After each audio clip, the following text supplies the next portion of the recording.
ویسے ایک یہ ہے کہ آپ اگر سورہ جب غزوہ بدر ہوا ہے علامہ صاحب، جی تو اس وقت بھی کچھ باتیں اگر وہ پڑھ کے تھوڑا ہمیں سنائیں کہ وہاں بھی تو صحابہ ان کی تعداد کو دیکھ کر ان کے چہرے اور اس طرح کی کچھ جی آثار نظر آ رہے تھے، تو آپ نے جن اچھا سوال مجھے کیا. زیادہ تو نہیں، جی میں نے زیادہ تو نہیں آپ کی چیزوں کو کیا میں، لیکن بعد میں کر لوں گا، تھوڑا سا درمیان میں بریک ہوئی ہے. تو شیخ صاحب آپ ان کی یہ کمی اور کوتاہیوں کو یا غلطیوں کو، اس سے کفر کا استدلال جو ہے نا وہ کوئی سمجھ میں نہیں آتا، نمبر ون. اور نمبر ٹو یہ ہے کہ جب اللہ رب العزت خالق کائنات نے، اللہ جل شانہ نے سورۃ توبہ میں 3 کیٹیگریز ہمارے سامنے رکھی ہیں اہل ایمان لوگوں کی، جو حضور علیہ الصلوۃ والسلام کے ساتھ ہیں، تو ہم ان کو فالو کریں نا. تو جی وہ آپ کو ہم نے صرف حوالہ اشارہ دینا ہوتا ہے، آپ تو سمندر ہیں، آپ کو تو وہ چیزیں ازبر ہیں کہ السابقون الاولون جو ہے ان کا ذکر ہے، پھر دوسرے درجے کے وہ وہیں منافقین کا ذکر ہے، جی اور کچھ وہ صحابہ ہیں جن سے غلطیاں ہوئیں، جن میں کوتاہیاں ہوئیں، جن سے کمی بیشی ہوئیں. آپ کو قریب ہے کہ اللہ شاید ان کو معاف کر دے، تو آپ ان کو بیچاروں کو بھی رگڑ رہے ہیں، اور ان کو بھی معذرت کے ساتھ آپ ان کو بھی اسی منافقت کے درجے میں لے جا رہے ہیں. یہ کچھ سمجھنے والی سمجھ میں نہیں آ رہی شیخ صاحب. تو ہم ان آیات پہ ہمارا ایمان ہے اور ہم ان آیات کو رد نہیں کرتے، لیکن ان کا آپس میں کوئی ان آیات میں ہماری اور ان باتوں میں اور ان آیات میں کوئی تضاد نہیں ہے. اگر آپ ان آیات کو اچھا، دیکھ لیں، یہاں پہ جو باتیں ہیں نا، مثلا کفر وغیرہ ہے، میں نے اپنے سے نہیں ملا دیا ہے. دیکھیں جب اللہ تعالیٰ، میں نے کتابیں دکھا دی ہیں، حوالے دکھا دیے ہیں، اکابر مفسرین کے اقوال دکھا دیے کہ اللہ تعالیٰ ان آیات میں کیا کہتا ہے کہ میں نے کفار کو اس لیے پیروزی دی ہے تاکہ مومنوں کی صف الگ ہو جائے. کس سے الگ ہو جائے؟ مومنین کے صف کس سے الگ ہو جائے نا. جی، وَيَمْحَقَ الْكَافِرِينَ، ہم، اور کافر کو اللہ تعالیٰ بے عزت. وہ کون سے کافر تھے جو بے عزت ہو گئے احد میں؟ ٹھیک ہے نا. تو یہ تو میرے الفاظ نہیں، یہ تو ہم، نص قرآن کے الفاظ ہیں. ٹھیک ہے نا. ہم، اور اللہ تعالیٰ کے نزدیک یہ کوئی چھوٹی بات نہیں ہے کہ رسول صلی اللہ علیہ وسلم کو کفار کے نرغے میں وعدے کرنے کے بعد، بیعت کرنے کے بعد کہ ہم کبھی نہیں بھاگیں گے، اس کے بعد آپ چھوڑ کے. اور یہ بھاگنا جو تھا نا اس زمانے میں اس طرح نہیں تھا کہ یہ اس کو عیب نہیں مانا جاتا تھا. حتیٰ مشرکین اس کو بہت عیب مانتے تھے کہ میدان جنگ سے بھاگنا اس طرح، وہ بلکہ وہ قتل ہوتے تھے، مر جاتے تھے آپس میں. جب مشرکین یعنی اسلام سے پہلے جو عرب آپس میں ان کے نزاع تو بہت ہوتے، قبائل ایک دوسرے سے لڑتے تھے، وہ موت کو پسند کرتے تھے، لیکن مارنے کو اپنا اور اس کی جو عیب ہے، بدنامی، اس کو قبول نہیں کرتے تھے. یہ عمرو ابن عبدود جو آئے تھے خندق میں، امیر المؤمنین علیہ السلام ان سے لڑنے گئے، تو امیر المؤمنین علیہ السلام نے کہا کہ میں نے سنا ہے کہ آپ اپنے مخالف کی 3 خواہش کو پورا کرتے ہیں. ایک خواہش یہ ہے جی، کہ اس نے کہا جی ہاں، اس نے کہا کہ پہلا میرا یہ ہے کہ تم آ کے مسلمان ہو جاؤ. اس نے کہا کہ یہ ہو نہیں سکتا. پھر امیر المؤمنین علیہ السلام نے فرمایا کہ مسلمان نہیں بنتے ہو تو واپس چلے جاؤ، ہمارا آپ سے کوئی دشمنی نہیں ہے. آپ تو مکے والے ہیں بھی نہیں، دوسرے قبیلے کے ہیں. آپ کو لے کے آئیں، یہ ابو سفیان وغیرہ ادھر لے کے آئیں کہ آؤ جنگ کو چلتے ہیں، تو آپ آ گئے، آپ چلے جاؤ یہاں سے. تو اس نے کہا کہ میں کیسے چلے جاؤں یہاں سے، لوگ مجھے تانے دیں گے کہ تم ادھر میدان جنگ میں گئے اور تم نے دشمن کی طرف پشت کی اور واپس آ کے بھاگ گئے. میں یہ قبول. پھر فرمایا کہ آؤ میرے سے جنگ کرو، تو اس نے تیسری شرط مان لی. تو یہ مشرک بھی جو تھے نا، اس کو عیب مانتے تھے.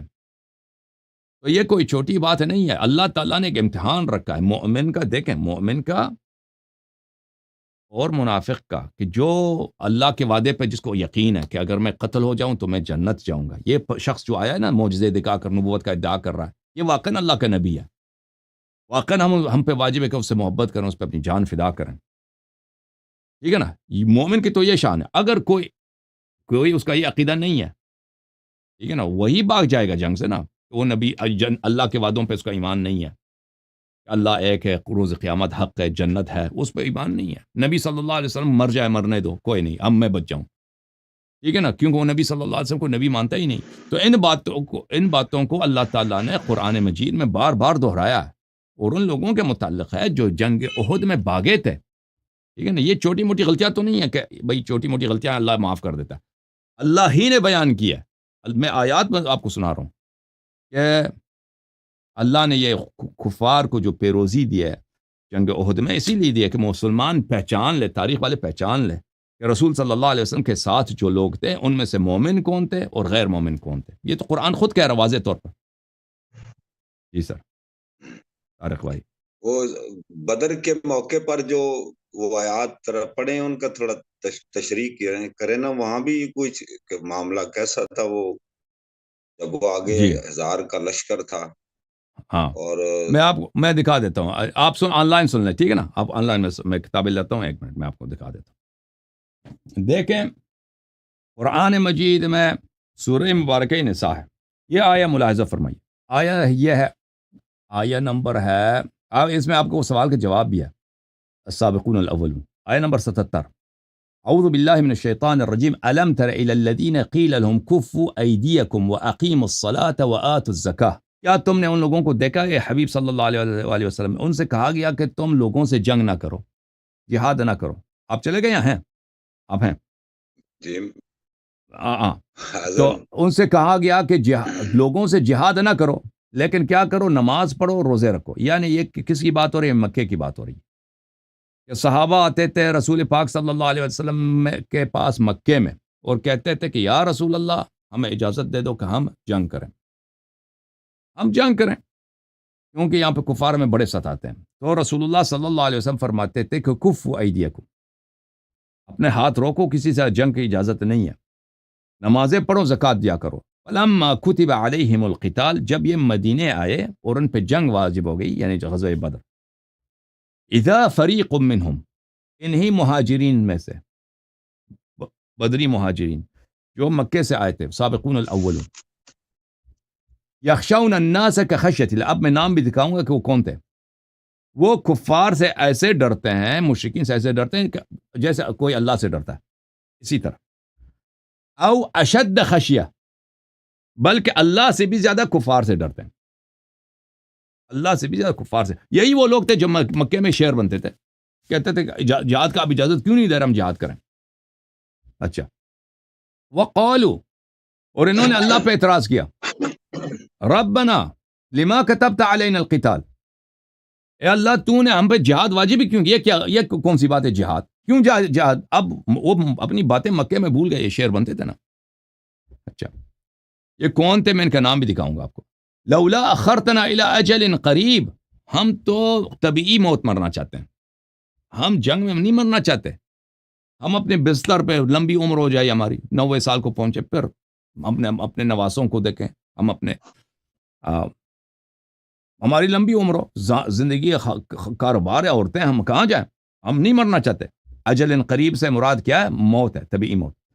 قل متاع الدنیا قلیل والآخرۃ خیر لمن اتقى، اے حبیب صلی اللہ علیہ وسلم سے کہہ دیجئے کہ یہ دنیا کی تو تم بات کر رہے ہو کہ تم تھوڑی دیر دنیا میں رہنا چاہتے ہو، جنگ نہیں کرنا چاہتے، کیونکہ جنگ میں ہلاکت ہوتی ہے. یہ دنیا بہت، اس کے فائدے بہت کم ہیں، دنیا کی منفعت، دنیا کی لذت بہت کم ہے. والآخرۃ خیر لمن اتقى، متقی کے لیے، با تقوا کے لیے آخرت بہتر ہے. ولا تظلمون فتیلا، اور تم پہ ذرہ برابر بھی ظلم، اللہ حساب لے گا، ظلم نہیں ہوگا. تو اللہ تعالیٰ نے یہاں پہ واضح طور پہ کہہ دیا کہ صحابہ کی ایک تعداد ہے کہ وہ انہوں نے کیا کیا کہ وہ کیا اللہ تعالیٰ سے اتنے نہیں ڈرتے جتنے کفار سے ڈرتے ہیں، جنگوں سے ڈرتے ہیں. اور یہ اللہ پہ اعتراض کرتے ہیں کہ یہ کیا آپ نے جہاد کیوں واجب کیا ہے؟ ہم تو جہاد کرنا ہی نہیں چاہتے تھے. اچھا، میں آپ کو دکھا دیتا ہوں کہ یہ کون تھے بھائی. یہ تفسیر الدر المنثور للسیوطی،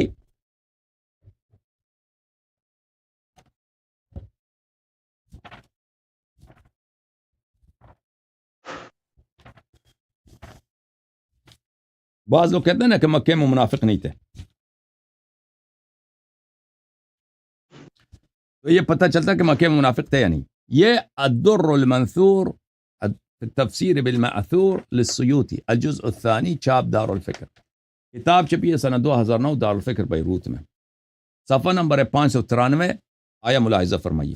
الم تر الی الذین قیل لهم کفوا ایدیکم واقیموا الصلاة وآتوا الزکاة فلما كتب عليهم القتال اذا فریق منهم یخشون الناس كخشیة الله واشد خشیة وقالوا ربنا لما كتبت علينا القتال لولا أخرتنا إلى أجل قريب قل متاع الدنيا قليل والآخرة خير لمن اتقى ولا تظلمون فتيلا. أخرج النسائي وابن جرير وابن أبي حاتم والحاكم وصححه. صرف حاکم نے تصحیح کی ہے، ذہبی نے بھی تصحیح کیا، ذہبی نے بھی تصحیح کیا، وہ میں بھی دکھاؤں گا آپ کو. والبیہقی فی سننہ، بیہقی نے اپنے سنن میں من طریق اکرمہ عن ابن عباس سے روایت کی ہے ان عبد الرحمن ابن عوف واصحابا له. یہ کون تھے؟ سابقون الاولون، عبد الرحمن ابن عوف اور اس کے ساتھی. اور ہمیں پتہ کہ عبد الرحمن ابن عوف کے ساتھی کون تھے، ہمیں پتہ ہے. ان کا نام ان لوگوں نے ذکر نہیں کیا، لیکن ہم جانتے ہیں کہ ان کے ساتھی کون ہیں. ٹھیک ہے. آئے نبی صلی اللہ علیہ وسلم کے پاس، قالوا یا نبی اللہ كنا فی عز ونحن مشرکون فلما آمنا صرنا اذلہ، کہ ہم تو مشرک تھے، بڑے باعزت تھے، اب مسلمان ہو گئے تو ہم بڑے ذلیل ہیں. فقال انی امرت بالعفو فلا تقاتلوا القوم، فرمایا کہ اللہ نے مجھے حکم دیا ہے کہ میں درگزر کروں. یہ عفو جو ہے نا بخشش کی بات نہیں ہو رہی ہے، یعنی ان کا مقابلہ نہ کروں. اچھا، کفار کا تو جنگ کرنے کی اجازت تمہیں نہیں ہے. فلما حوله اللہ الى المدینہ امرہ بالقتال فکفوا، جب اللہ تعالیٰ نے ہجرت کرایا نبی صلی اللہ علیہ وسلم مدینے آئے، ان کو حکم دیا کہ اب کیا کرو، حکم دیا کہ جہاد کرو. فکفوا، ان لوگوں نے جہاد نہیں کیا. تو یہی بات ہے نا، عبد الرحمن ابن عوف اور اس کے ساتھی جنہوں نے کبھی جہاد نہیں کیا، کسی کتاب میں نہیں ہے، وہ کون ہے؟ ان کے متعلق الم تر الی الذین قیل لهم، یہ آیہ ان کے متعلق نازل ہوا ہے.